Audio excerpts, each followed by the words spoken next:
Magandang gabi mga kaibigan, mga kapatid. Welcome po dito sa ating programa, ang pag-aaral po ng salita ng Panginoon. At muli po na tayo po ay magpapatuloy sa pag-aaral ng salita po ng Panginoon.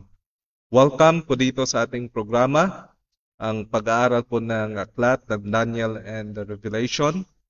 At sana po ay nasa mabuti po kayong kalagayan, kasama po ang inyong pamilya sa mga oras na ito.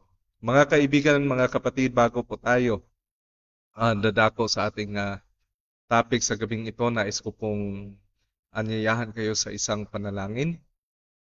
Ama po namin na nasa langit, maraming salamat po Panginoon sa iyong biyaya na itinagkaloob po sa amin. Maraming salamat po sa iyong pag-ingat sa buong maghapon na hanggang sa mga oras na ito. Kami po ay naging ligtas sa kahit anumang kapahamakan. Panginoon, habang kami po ay mag-aaral muli ng iyong mga salita, gabayan niyo po kami sa pamamagitan ng iyong banal na Espiritu, na ito pong lahat ay aming maintindihan at maging dagdag kalakasan sa aming pong pananampalataya sa inyo. Patawarin niyo po kami, Panginoon, kung saan kami nagkasala laban po sa inyo. Ito pong lahat ay aming dinadalangin, inaasahan po namin matatanggap sa matamis na pangalan ni Jesus na aming tagapagligtas. Amen. Mga kaibigan, mga kapatid, welcome po dito sa ating programa sa pag-aaral po ng salita ng Panginoon. At good evening sa ating mga viewers, lalo na po kay Granny, Eunice Rodica. Kumusta po dyan, Gran? And may God bless you. Ganon din po sa aking mahal na biyanan at sa buong pamilya ng aking asawa. Good evening po sa inyong lahat dyan at may the Lord bless you all. At tayo po mga kaibigan, mga kapatid ay magpapatuloy sa atin pong pag-aaral sa gabing ito. Napag-aralan po natin nung nakaraan ang patungkol po sa mystery of godliness. Nakita po natin yung view, yung overview po ng kaligtasan na gagawin po ng Panginoon. We have that summary na kung saan the plan of salvation will start with the incarnation of Jesus Christ. Si Jesus Christ ay pupunta po dito sa sanlibutan bilang tao. Siya po ay mamumuhay kasama po ng mga tao. At siya po ay, ang pangalawa, siya po ay papatayin at siya po ay magiging alay na sa pamamagitan po ng kanyang dugo, tayo po ay malilinisan. At ganoon din po mga kaibigan, mga kapatid, nagpatuloy po ito sa kanyang gawain bilang pari po natin as our mediator doon po ngayon sa langit. At we will deal with that as we go through with this study, mga kaibigan, mga kapatid. Sa gabi pong ito, mga kaibigan, ay magkakaroon po tayo ng topic. Patuloy po tayo. We are already in Revelation 12 na atin pong pag-aaralan. Ito pong Revelation 12. So, ang Revelation 12 po mga kaibigan, mga kapatid, ay atin pong hinati-hati sa iba't iba pong topics because it covers, this topic is broad, napaka lawak po ng topic na ito, kaya hindi po natin ito matatapos sa maikling panahon, kaya kailangan po natin na ito po ay i-divide into different topics, mga kaibigan, mga kapatid, upang ating talagang maintindihan ang mga bagay na ito. So magsisimula po tayo, mga kaibigan, mga kapatid, dito po sa Revelation 12, and we will focus on the woman and the dragon. So dito po, mga kaibigan, titingnan po natin yung mga symbolism, kung ano ba yung mga ibig sabihin dito, at atin pong matingnan yung mga pinahayag ng Panginoon sa pamamagitan po ng kanyang banal na mga salita. So dito po, Revelation 12 verse 1, sabi po dito, And there appeared a great wonder in heaven, a woman clothed with the sun and the moon under her feet, and upon her head a crown of 12 stars. So dito po, mga kaibigan, mga kapatid, ay may nakita po si John na isa pong pangitain sa langit. At nakita po niya ang isa pong babae na yung kanya pong damit ay araw at yung buwan ay nasa kanya pong paanan at makita po natin na sa kanya pong ulo ay meron pong korona na mayroon pong 12 bituin, no? So, ano bang ibig sabihin nito mga kaibigan? No? In the Bible, no, when we refer to the prophecy, pag ang babae po ay nagsisimbolo, no? It symbolizes the church, no? Ibig sabihin po nito, ito po ay kumakatawan sa iglesia po ng Panginoon. Jeremiah 6 verse 2, sabi po dito, I have likened the daughter of Zion to a comely and delicate woman. 2 Corinthians 11 verse 2, sabi po dito that for I am jealous over you with godly jealousy, for I have espoused you to one husband that I may present you as a chaste virgin to Christ. Ephesians 5 verse 23, for the husband is the head of the wife, even as Christ is the head of the church, and he is the Savior of the body. Therefore the church is subject unto Christ, so let the wives be to their own husbands in everything. So makikita po natin dito mga kaibigan, mga kapatid, na malinaw po, no, when we refer to the prophecy na ang babae ay nag-symbolize po ng church, no? It symbolizes the church. At makikita po natin dito na itong babae pala na nakita po ni John in the vision ay nag-symbolize po ito sa church, no? Na siya po ay dinamitan, no, ng tinatawag na araw. It clothed with the sun, and no other sun or the source of light, mga kaibigan, mga kapatid, and that is Jesus Christ. She has this light, mga kaibigan, no? Siya po ay dinamitan po ng liwanag, at yung paa po niya, no, sa paa po niya ay nandun po yung buwan. The sun represents the types and symbols, no, na nakita po natin in tabernacle and its services, mga kaibigan, na bago po ginawa ng Panginoon yung ministry in the true tabernacle that the Lord has pitched and not man, nagbigay po siya ng illustration dito po sa atin, no, dito po sa sanlibutan, which is the shadow of things to come. Ibig sabihin po, mga kaibigan, mga kapatid, isa pong illustration or isa pong sa mga teachers po, mga kaibigan, pag tayo po ay nagturo sa mga bata na hindi pa po sila nasa talagang realidad ng buhay, tinuturuan po natin sila, tinatawag po ng mga illustrations, no? Ito din po yung ginawa po ng Panginoon dahil hindi pa po maintindihan masyado ng mga tao yung kanya pong gawain. Kaya po, para po mas maintindihan, kanya pong inillustrate, kanya pong nilarawan ito, no, sa pamamagitan po ng tabernacle and its services, or the temple and its services sa Israel, upang meron pong pananaw ang bayan ng Panginoon kung ano ba talaga ang gawain po ni Jesus Christ. Paano niya po, no? Paano niya po isolve yung problem patungkol po sa kasalanan, mga kaibigan, mga kapatid. So we have this realization, mga kaibigan, that the Church of Christ, yung iglesia po ng Panginoon, is both having this present truth, yung presente po na katotohanan, at it is connected with the truth, no, that is written also in the Old Testament, mga kaibigan, mga kapatid, no?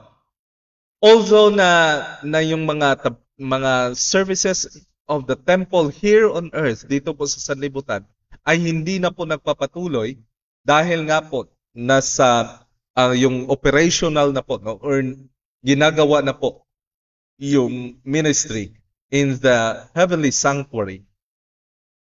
But the truth, no, yung katotohanan po, it is connected with the types and symbols na inihayag po ng Panginoon sa Israel upang maging larawan po sa bawat isa sa atin na tayo po ay mas makaintindi sa gawain po ni Jesus Christ through these types and symbols na kanya pong iniutos sa Israel na gawin, no, bilang service doon po sa sanctuary. So makikita po natin dito mga kapatid, no, na wala pong duda na kagaya po ng pinahayag po ng banal na kasulatan na ang babae ay nag-represent po, no, kumakatawan sa church. And sabi po dito sa Revelation 12 verse 2, and she being with child cried, traveling in birth and pain to be delivered. And there another wonder appeared in heaven. And behold, the great dragon having 7 heads and 10 horns and 7 crowns upon his head. So itong babae pala dito, or yung church po dito mga kaibigan, mga kapatid, ay nagdadalang tao.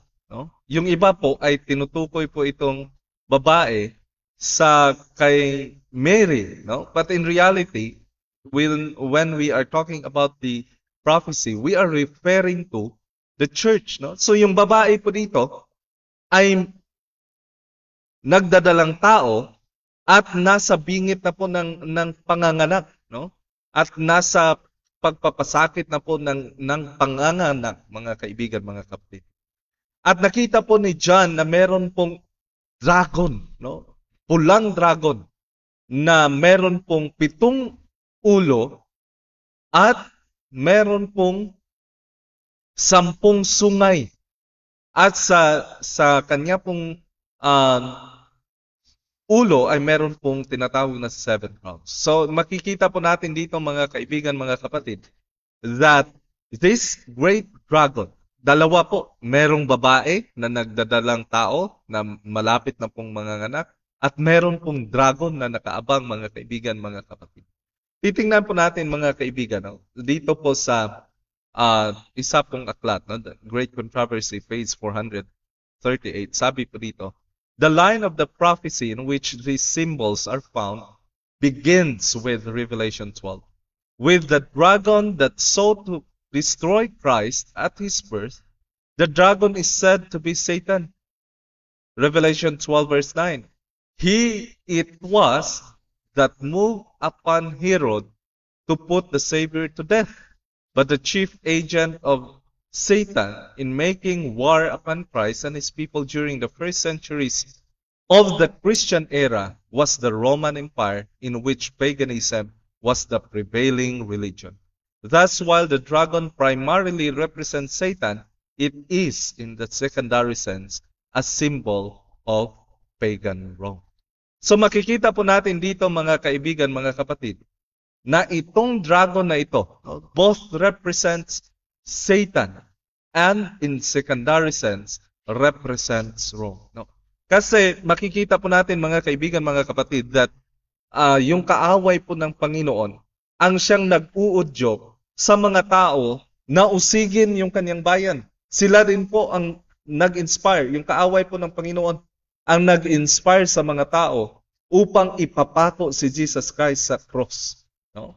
Makita po natin mga kaibigan, mga kapatid, sa atin po nakaraan po ng mga nakaraan po natin ng mga study, especially with the different kingdoms. Nakita po natin na yung mga kingdoms ay naglunsad, no, ng mga persecution laban po sa bayan ng Panginoon. But hindi lang po sa kanila pong sarili. No? They are inspired by Satan, who had this great hatred na meron pong talagang pagkasuklam laban po sa Panginoon. So makita po natin dito na sabi po dito sa Revelation 12 verse 4, and his tail drew the third part of the stars of heaven and did cast them to the ground. And the dragon stood before the woman, which was ready to be delivered, for to devour her child as soon as it was born. And she brought forth a man-child who was to rule all nations with a rod of iron, and her child was caught up unto God and to his throne. So dito po natin nakita mga kaibigan, no, ayon po sa talata dito, itong dragon na ito ay nakadala ng third part or one-third of the stars of heaven. Kung maalala mga kaibigan, mga kapatid, si Satan po ay nakakumbinsi ng one-third of the angels na nakasama niya po sa pagkahulog po dito sa sanlibutan. Makita din po natin that this representation also represents Satan, kagaya po ng ating binasa kanina.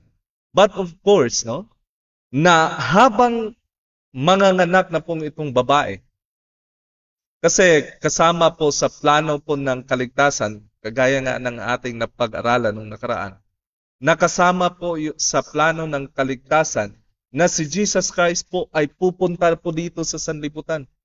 Sa pamamagitan po ng church ng Panginoon, pipili po ang Panginoon at pumili po ng Panginoon ng babae na siyang manganganak at magdadalang tao sa kay Jesus Christ, mga kaibigan, mga kapatid. At mula po iyon sa bayan po ng Panginoon.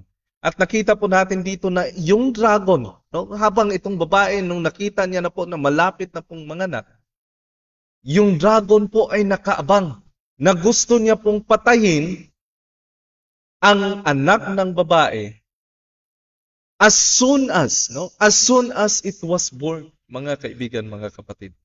At atin pong maalala na wala pong ibang power, mga kaibigan, mga kapatid, na nakita po ni John at saka ni Daniel, mga kaibigan, na nag-usig po sa bayan ng Panginoon. No other than this dragon power. And we can see also in Daniel 7, mga kaibigan, mga kapatid, or in Daniel 2, the Iron Kingdom. Sa Daniel 7, the dreadful beast, mga kaibigan, mga kapatid. At doon po sa Daniel 8, yun po yung little horn na nagmula po sa 4 na horn na talagang gumawa po ng karahasan laban po sa prinsipe ng Panginoon, which is Jesus Christ, mga kaibigan, mga kapatid. At nakita po natin na wala pong iba na ginamit po si Satan, mga kaibigan, mga kapatid, upang pagtangkaan ang buhay po ng Panginoon. At ito po ay sa pamamagitan ng kaharian po ng Roma. It is the Roman power, mga kaibigan, mga kapatid, in its pagan form. Nung hindi pa po sila Kristiyano, nung hindi pa po sila sumali o nagpasailalim sa Christian Church, mga kaibigan, mga kapatid. Sila po ang naging instrumento po ng kaaway upang patayin si Jesus Christ sa pamamagitan po ng utos ni Herod. At makita po natin dito, mga kaibigan, mga kapatid, in Revelation 12 verse 5, na itong ipapanganak po ng babae, who was to rule all nations with a rod of iron. Hari pala ito, mga kaibigan, mga kapatid. And her child was caught up unto God and to his throne. So hindi po naabutan ng dragon, mga kaibigan, mga kapatid. Hindi po napatay ito ng dragon, bagkos ito po ay dinala doon sa Diyos sa kanya pong trono. So nakita po natin that naging matagumpay po si Jesus Christ sa kanya pong gawain na kaligtasan dito po sa sanlibutan.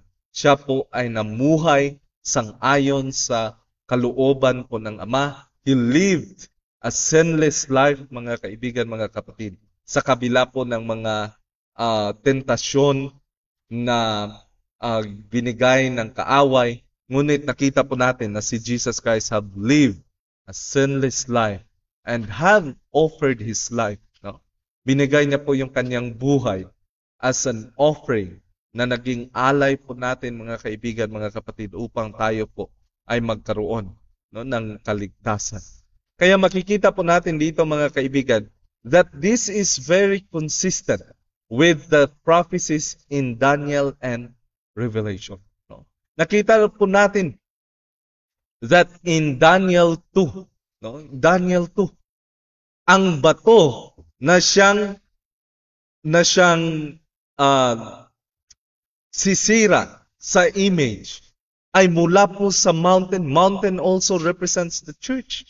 Ang bato na hindi po na nakuha sa pamamagitan ng kamay ng tao, ngunit wala pong nakitang kamay, mga kaibigan, mga kapatid. Ibig sabihin, this deliverance was done with divine intervention. At nakita po natin, mga kaibigan, mga kapatid, na yung pagpanganak po sa kay Jesus Christ, nung itinayo niya po in His first advent, nung una niya pong punta dito sa sanlibutan, pumunta po siya dito bilang bata at itinayo niya po ang kingdom of grace. Tinayo niya po yung kingdom of grace. Babalik po siya sa pangalawang pagkakataon, mga kaibigan, mga kapatid, upang tuparin ang nakasulat po dito that He will rule all nations with the rod of iron. Babalik po si Jesus Christ sa pangalawang pagkakataon, mga kaibigan, hindi na po bilang bata, hindi na po para mamatay, kung hindi, babalik na po siya bilang hari upang maghari dito sa sanlibutan, mga kaibigan, mga kapatid. Kaya makikita po natin that the Bible is really consistent, no, with each other, especially with the prophecies of Daniel and Revelation, mga kaibigan. So makikita po natin dito sa pagpatuloy that in Genesis 3:15, no, dito po yung pangako po ng Panginoon. Genesis 3:15, and I will put enmity between thee and the woman, and between thee and her seed. It shall bruise thy head, and thou shalt bruise his heel. So dito po yung pinakaunang magandang balita na ibinahagi po ng Panginoon sa atin pong unang mga magulang na si Adam and Eve, mga kaibigan, mga kapatid.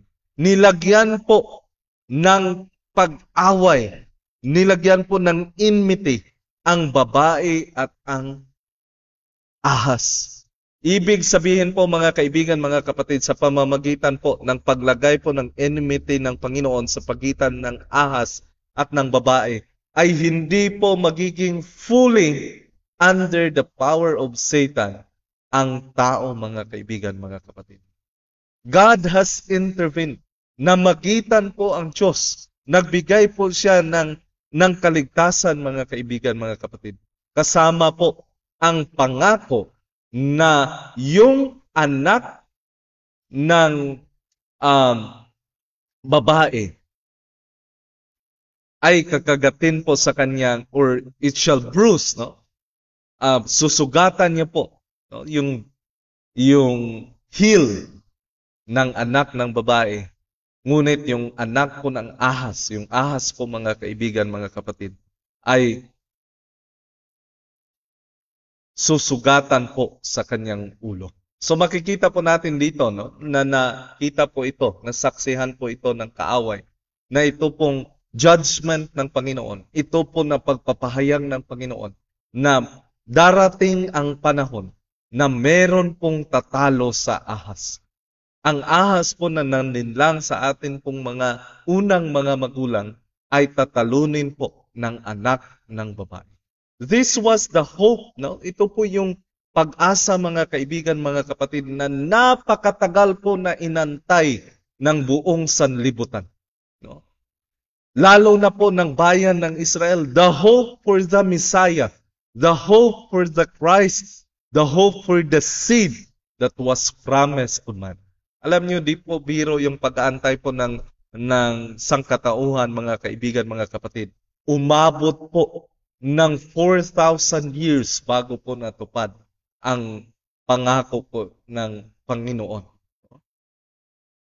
In Galatians 4 verse 4, sabi po doon, mga kaibigan, mga kapatid, when the fullness of time has come, God sent forth His Son. So napakarami pong paghahanda, kung maalala niyo po, no, sa atin pong pag-aaral sa nakaraan, hinanda po yung sanlibutan. No? Hinanda po sila para po sa pagparito ng ating Panginoon. Yung Israel, especially Jerusalem, no? The city of Jerusalem was rebuilt. Inayos po. Yung temple, inayos po. Yung mga daanan, inayos po, mga kaibigan, mga kapatid, as preparation for the coming of Jesus Christ. At yung una niya pong pagparito, mga kaibigan, mga kapatid, ay tinawag po na First Advent.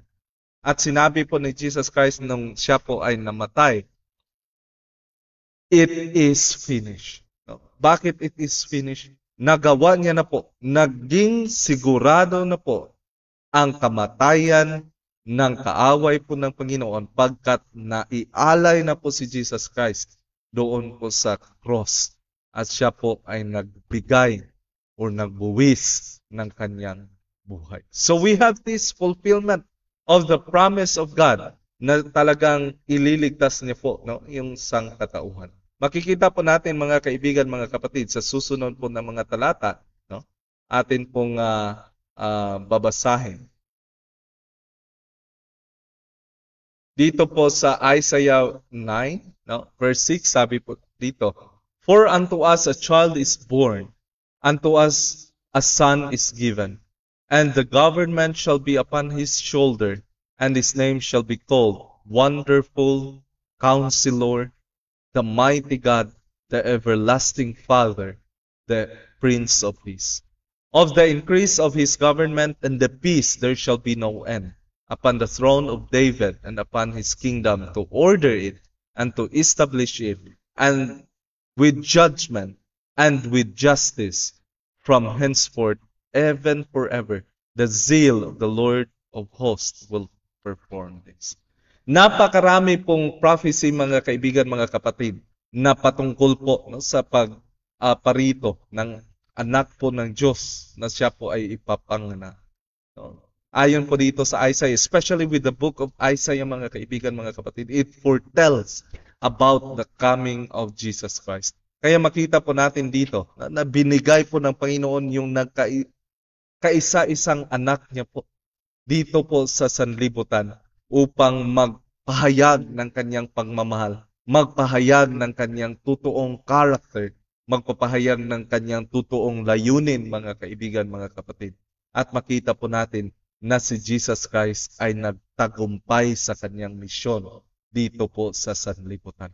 And now, no, sa ngayon, siya po ay nagpapatuloy sa kanyang gawain bilang ating abogado, bilang ating high priest doon po sa sa heavenly sanctuary, mga kaibigan, mga kapatid, upang ihanda po tayo sa pagtanggap ng kingdom of glory sa kanyang pagparito po sa sanlibutan sa pangalawang pagkakataon. Titingnan po natin ang susunod na mga talata, mga kaibigan. Acts 2 verse 32, sabi po dito, "This Jesus has God raised up, wherefore we are all witnesses. Therefore, being by the right hand of God exalted, and having received of the Father the promise of the Holy Ghost, he hath shed forth this which ye now see and hear. For David is not ascended unto heaven, but he said unto himself, The Lord said unto my Lord, Sit thou on my right hand, until I make thy foes thy footstool. Therefore let all the house of Israel know assuredly that God hath made the same Jesus whom ye have crucified, both Lord and Savior." Tandaan po natin, mga kaibigan, mga kapatid, na itinayo na po ng Panginoon, itinayo na po ni Jesus Christ ang kingdom of grace. No? Na meron na po tayong avenue, meron na po tayong kaparaanan upang ang bawat isa po sa atin ay mailigtas. Inihayag na po ng Panginoon, ginagawa niya na po yung proseso po ng paghahanda sa atin upang tayo po ay mapabilang sa mailigtas sa huling kapanahunan.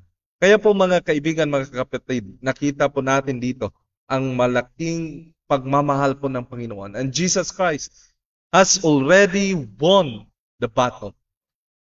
He said, it is finished. No? Natapos na.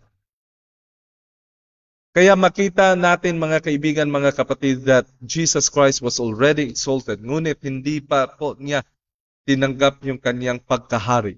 Kasi nagpatuloy pa po siya sa kanyang gawain bilang ating abogado, mga kaibigan, mga kapatid, sa ating kapanahunan ngayon.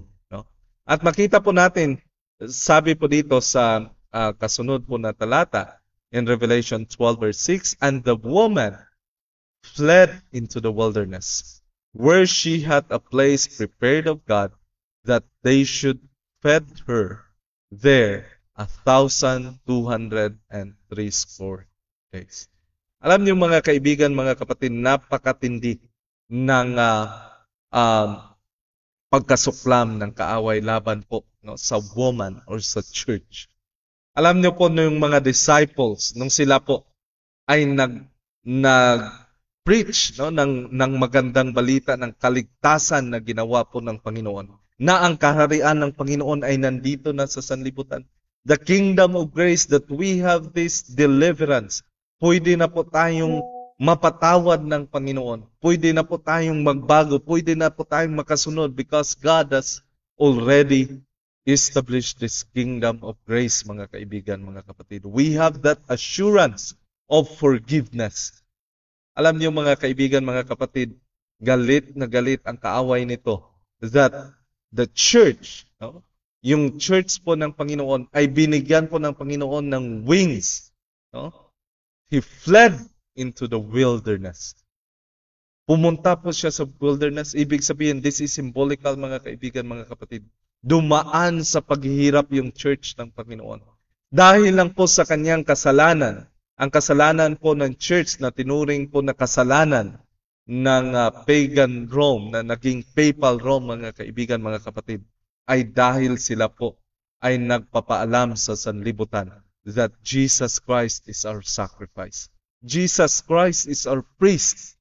And Jesus Christ is there ministering in the heavenly sanctuary, mga kaibigan, mga kapatid. Kaya hindi po nakapagtataka that sabi po dito, for 1,203 days, 1,260 years, na pinagbawalan po ang bayan ng Panginoon na magkaroon ng Bible. Pinagbawalan po ang bayan ng Panginoon na magsaliksik ng kanyang mga salita. Pinagbawalan po ang bayan ng Panginoon, mga kaibigan, mga kapatid, na matuto sa katotohanan na si Jesus Christ lamang ang kaparaanan sa kaligtasan. Ano bang ipinalit, mga kaibigan, mga kapatid? Ano bang ipinalit? Ang ipinalit po mga indulgences, mga pilgrimage, ang ginagawa po ng mga pagkumpisal sa mga pari dito sa sanlibutan. We have the high priest who is Jesus Christ, mga kapatid. Directly po tayo na magsasabi sa kanya, doon po tayong magkumpisal, hindi po sa kapwa natin tao, mga kaibigan, mga kapatid. We have the high priest in heaven. At yung totoong pari po ay hindi po yung pari dito sa sanlibutan, kundi si Jesus Christ lamang po, mga kaibigan, mga kapatid. Ang pari na ngayon ay nagsisilbi in the heavenly sanctuary. Siya po ay namamagitan po sa atin. Siya po ay sa kasalukuyan ay nagbabayad po sa ating kasalanan na atin pong pinagsisihan. Mga kaibigan, mga kapatid, sana po na atin po itong mabulay-bulay na meron po tayong high priest sa langit. Meron po tayong high priest sa langit. At wala po tayong excuse, mga kaibigan, mga kapatid, at hindi po totoo na pwede pa po tayong mapunta sa purgatorio. Wala pong purgatorio, mga kaibigan. Hindi po totoo yung purgatorio. Hindi din po totoo na yung tao ay mamamatay, mapupunta kaagad po sa langit. Hindi po. Mag-aantay po sa pagparito ng ating Panginoon. Kaya po makita po natin that because of the suppression, dahil po sa pagbabawal ng pag-aaral sa salita po ng Panginoon, nagkaroon po ng panlilinlang dito sa sanlibutan, na ang mga tao po ay tinuruan ng hindi po tama, tinuruan po ng hindi katotohanan. But of course, this gospel will be spread, will be preached into all the world, mga kaibigan, mga kapatid.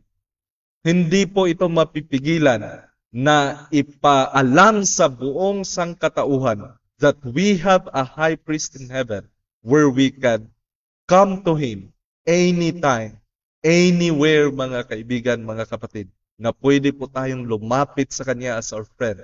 Pwede po tayong magsabi ng ating problema. Pwede po tayong magsabi ng ating kasalanan sa Kanya at pagsisihan po natin ang ating nagawa pong kamalian. Kaya po mga kaibigan, mga kapatid, sa susunod na pagkakataon, no, atin pong pag-aaralan, how this war begin. No? Paano ba ito nagsimula ang away na ito mga kaibigan? Actually, itong away na ito ay hindi po nagsimula dito sa sanlibutan. Ito po ay nagsimula po sa langit. And we will study that in the next topic mga kaibigan, mga kapatid. Ano ba yung simula nito? Ano ba yung pinaglalaban ng bawat side mga kaibigan, mga kapatid?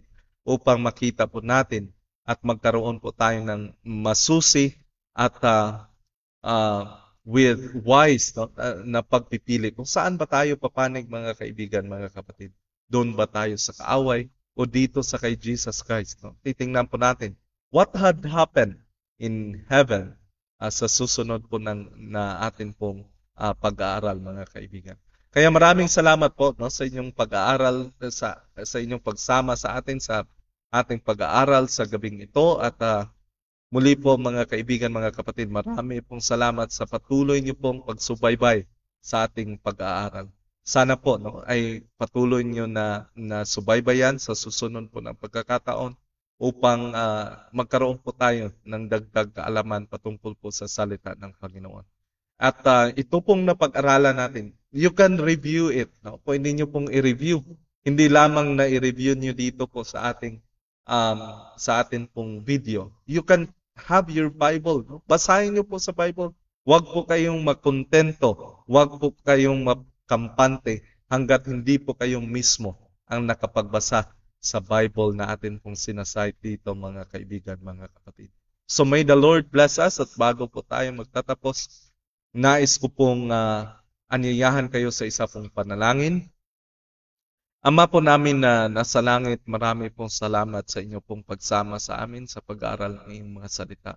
Panginoon, tulungan niyo po ang bawat isa sa amin na kami po ay maihanda sa muling pagparito ng aming Panginoon na si Jesus Christ. Tulungan niyo po kami na malinisan. Tulungan niyo po kami na hindi po kami magapi ng kaaway. Na kami po ay magkaroon ng tagumpay sa aming pagkikbaka at maging kabilang sa tatanggap ng buhay na walang hanggan. Panginoon, samahan niyo po kami sa gabing ito kasama po ang aming mga viewers at kanilang pamilya na kami po ay mabigkis sa pagmamahal at kapayapaan. Nang bawat isa po sa amin ay mailayo sa kahit anumang kapahamakan sa mga taong naghangad ng kasamaan. Panginoon, wala po kaming magagawa sa aming sarili, ngunit kami po ay umaasa at naniniwala po sa inyong mga pangako sa bawat isa sa amin. Patawarin niyo po kami kung saan kami nagkasala laban po sa inyo. Ito pong lahat ay aming pinadalangin. Inaasahan po naming matatanggap sa matamis na pangalan ni Jesus na aming tagapagligtas. Amen. Muli po mga kaibigan, mga kapatid, marami pong salamat sa inyong pagsama sa ating pag-aaral sa salita ng Panginoon sa gabing ito. At sa susunod po na pagkakataon, kita-kita po tayo muli sa atin pong programa. And may God bless us all mga kaibigan, mga kapatid. Hindi ko na po muna i-greet ang ating mga viewers kasi medyo nahihirapan po ako magsalita. Parang nagkakaroon ako ng sipon. But may the Lord bless us all. And once again, good evening po sa ating lahat. See you again next time. Purihin po ang Panginoon sa kanyang mga salita. Amen.